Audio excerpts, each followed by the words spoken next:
Sa mga naghahanap ng murang langis dyan pero original, dito ka na guys. Mura ng langis niya. Yo guys, papakita ko sa inyo yung murang bintahan ng langis dito sa Aurora Cubao, bagong bukas na store. Ito polysynthetic shell is 355, tapos yung synthetic base is 325. Mura yung mga langis nila dito guys, tapos nakasiguro naman ako na hindi mga fake ano to, kasi official store siya eh. 55. Laki ng masave mo dito compare doon sa ibang tindahan na mahal.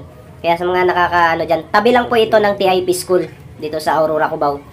Mismong sa gilid lang po yung tindahan nila. Napakamura ng mga langis, mga parts ng motor, box, helmet, etc.